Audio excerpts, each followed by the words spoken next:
समय है दौड़ना शुरू कर दो, क्योंकि 1,80,000 अभ्यर्थी कम नहीं होते फिजिकल के लिए। इसलिए किसी की बातों पर विश्वास न करें, अपना स्वयं को देखें और अपने साथी को देखें और दौड़ना शुरू कर दें। नॉर्मलाइजेशन बहुत से लोग को नौकरी दे जाता है, बहुत से लोग से ये नौकरी ले जाता है, तो इसका खेल किसी को आज तक नहीं समझ में आया किसको फ़ायदा मिलेगा किसको नुकसान मिलेगा। अगर देखा जाए तो आपके अकॉर्डिंग कौन सी शिफ्ट सबसे ज़्यादा ईजी थी, एक बार कमेंट करके जरूर बताना। जय हिंद सभी साथियों को। नॉर्मलाइजेशन को लेकर आप काफ़ी ज़्यादा परेशान हैं कि किस शिफ्ट को कितना फ़ायदा मिलेगा। 23 वाले एक अलग खुशी में कि मुझे सबसे ज़्यादा फ़ायदा मिलने वाला है, और 30-31 वाले एक अलग परेशान है कि मुझे नुकसान होने की उम्मीद है, तो वो एक अलग टेंशन में बैठे हैं कि दौड़ की तैयारी नहीं कर रहे हैं। तो सारे कन्फ्यूजन आपको दूर कर दूंगा नॉर्मलाइजेशन को लेकर, क्या फ़ायदा होगा क्या नुकसान होगा। क्योंकि नॉर्मलाइजेशन एक ऐसी चीज़ है जो कि आपके किस्मत की तरह है। जहाँ आपकी 90% मेहनत होती है, 10% आपकी नॉर्मलाइजेशन की किस्मत होती है, क्योंकि ये एक प्रकार से आपको किस्मत मान के चले, क्योंकि ये बहुत से लोग को नौकरी दे जाता है, बहुत से लोग की ये नौकरी ले जाता है। वही चीज़ें डिस्कस करने वाले हैं नॉर्मलाइजेशन को लेके। और मैंने अभी कुछ दिन पहले पोल लगाया था, पोल में मुझे एक चीज़ स्पष्ट आई कि सब लोग को लग रहा है कि उनकी शिफ्ट हार्ड है और दूसरे की थी।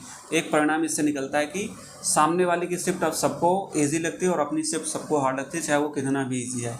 तो वही चीज़ें अब देखने वाले हैं कि इसमें किस शिफ्ट में सबसे ज़्यादा कम एवरेज रहा, किस में सबसे ज़्यादा रहा, तो वही चीज़ें डिस्कस करने वाले हैं। देखो, नॉर्मलाइजेशन को लेकर आप परेशान मत हो कि नॉर्मलाइजेशन किस शिफ्ट को कितना मिलने वाला है, क्योंकि नॉर्मलाइजेशन आपका अंतिम जब फाइनल मेरिट आता है तब उसमें आपको नॉर्मलाइजेशन का नंबर दिखेगा कि आपको कितना नंबर का फ़ायदा हुआ था और कितना नंबर का लगभग नुकसान हुआ था।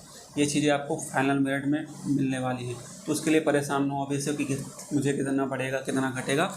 और वही बात करने वाले हैं कि और एक आपके अंदर कन्फ्यूजन होगा कि कई शिफ्टों में क्वेश्चन जो गलत थे उनका क्या होगा। देखो, जैसे आपका शिफ्ट में क्वेश्चन गलत हुआ, मैं आपको फॉर्मूला बता रहा हूँ किस हिसाब से आपको फ़ायदा उसका क्या होगा। 5 प्रश्न लगभग आपके शिफ्ट में गलत हुए तो 150 प्रश्न से आपके बचे 145 प्रश्न। जो आपका फार्मूला होता है उसमें 300 नंबर का आपको होता है। 300 नंबर को आप 145 से जब डिवाइड करेंगे तो प्रत्येक क्वेश्चन आपका बनेगा नंबर का 2.06 है। ठीक है, अब सपोज करिए आपने 110 प्रश्न अटैम्प्ट किए, जो कि आपको बिल्कुल सही है।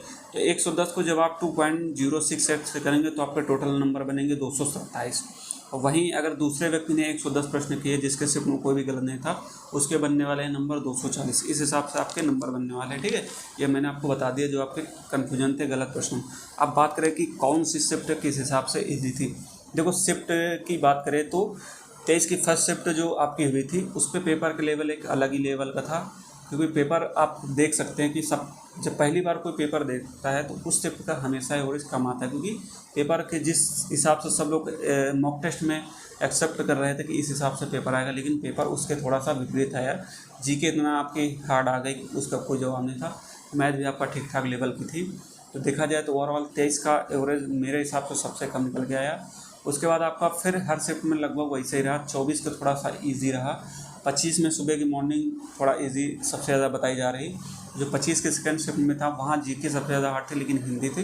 तो ओवरऑल देखा जाए उसके बाद 30-31 में आपके जीके काफ़ी इजी आ रहे थे, लेकिन मैथ और रीजनिंग के क्वेश्चन गलत थे, कैलकुलेटिव थे। वहाँ भी देखा जाए तो एवरेज आपका बहुत ज़्यादा नहीं बना जिस हिसाब से लोग एक्सेप्ट करें। हाँ, थोड़ा सा वहाँ एवरेज इसलिए ज़्यादा बनना है कि उन्होंने 23, 24 और 25 के पूरे पैटर्न को समझा था। जीके के प्रश्न कहाँ से आ रहे हैं, हिंदी के कहाँ से आ रहे हैं, मैथ के कहाँ से, इसलिए उनका थोड़ा सा एवरेज ज़्यादा हो सकता है। बाकी मैंने बहुत से लोगों के वीडियो देखे, आपको केवल मूर्ख बना रहे हैं।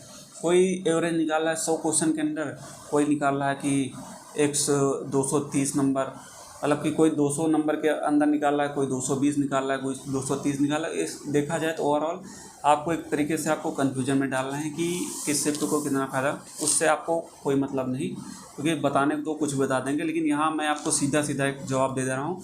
मैंने टेक्स्ट बुक अभी देखा, क्योंकि टेक्स्ट बुक का एवरेज 178 या 70 या 80 ऐसे आ रहा है। और बाकी ये लोग जिस हिसाब से आपका नॉर्मल से निकाल रहे हैं, क्योंकि ये लोग आपका निकाल रहे हैं पूरी जो इनके पास डेटा आ रहा है 4-6 हज़ार बच्चों का, वो कम का भी निकाल रहे हैं ज़्यादा का, उससे हिसाब से एवरेज निकाल। लेकिन जो आपका पेपर में एवरेज निकाला जाएगा शिफ्ट का, वो शिफ्ट में आपके 0.1% जो टॉपर स्टूडेंट होगा उस शिफ्ट में उसका निकालेंगे। मतलब 4,000 समथिंग आपके जैसे 4 लाख बैठे हैं तो 4 लाख का पॉइंट मतलब 4,000 बच्चों का ये टॉपर का निकालेंगे एवरेज।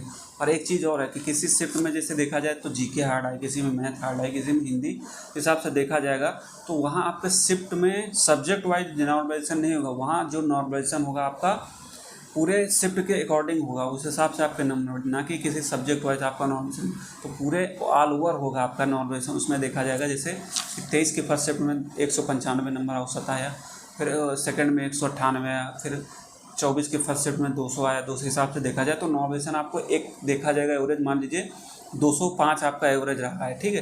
तो किसी शिफ्ट को उसमें से बढ़ा देंगे, उसको 197 को ला के 205 के बराबर करेंगे। उस हिसाब से किसी में जैसे 209 तो उसको घटा के 205 के बराबर लाएंगे। इस हिसाब से आपका एक एवरेज निकलेगा। तो इस बार मुझे देखने को मिला है कि बहुत ज़्यादा आपके नॉर्मलाइजेशन में डिफरेंस नहीं होगा। मुश्किल से मुश्किल आपका 10 नंबर, इससे ज़्यादा आपका नॉर्मलाइजेशन में फ़ायदा नहीं मिलने वाला है। 10 से 15, इससे मैक्सिमम, इससे ज़्यादा नहीं मिले। जो पिछले आपको लग रहा होगा किस हिसाब से आपका नॉर्मलाइजेशन मिलता था, वो 41,520 भर्ती थी, वहाँ से पेपर आपका लीक हुआ था, दोबारा पेपर हुआ था आधी शिफ्ट, तो इसलिए वहाँ ज़्यादा फायदा मिला। और बाकी इधर देखा जाए 49,568 भर्ती, वहाँ भी ज़्यादा आपको नॉर्मलाइजेशन मिली, 10 से 12 नंबर का ही मिला था। तो इसलिए परेशान मत हो कि बहुत ज़्यादा नंबर की अपेक्षा न करें कि आपको 20 से 30 नंबर मिलेगा, ऐसा कुछ नहीं मिलने वाला है। तो इस हिसाब से अपनी रनिंग की तैयारी करें, नॉर्मलाइजेशन के भरोसे न रहें। हाँ, 23 की उम्मीद है कि 23 वालों को सबको फ़ायदा मिलेगा, और बाकी अन्य शिफ्ट को थोड़ा बहुत फ़ायदा धीरे धीरे मिलेगा, जैसे इधर 23 से 24-25 वालों को मिलेगा।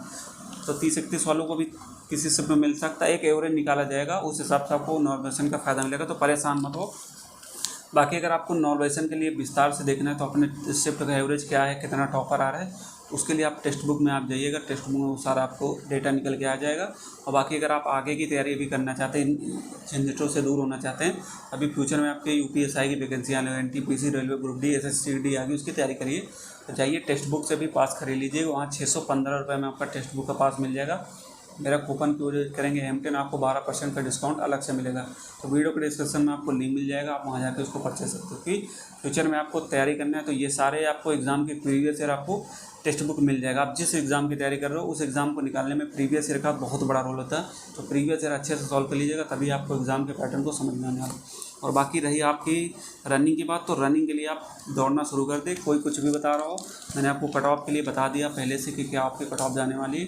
तो उस हिसाब से आपके जो भी कट ऑफ है उस हिसाब से आप अपना दौड़ते रहे, क्योंकि क्या हो जाए, यहाँ 1,80,000 अभ्यर्थियों को दौड़ के लिए बुलाया जाएगा। तो दौड़ के लिए जिस अभ्यर्थियों को बुलाया जाएगा उस हिसाब से आपके कट ऑफ बहुत कम रहने वाली है। तो कट ऑफ के लिए आप परेशान न हो, कट ऑफ आपकी कमी रहने वाली, बहुत ज़्यादा नहीं जाने, मैक्सिमम से मैक्सिमम आपके 210, इससे ऊपर आपके फाइनल मेरिट नहीं लगने वाली। लोग बताने को बता दे रहे हैं, क्योंकि उनका काम क्या है, अपना बिजनेस चलाना, ठीक है। और बाकी अगर आपके कुछ भी डाउट रहते हैं आप कमेंट कीजिए, मैं आपको जवाब दूँगा।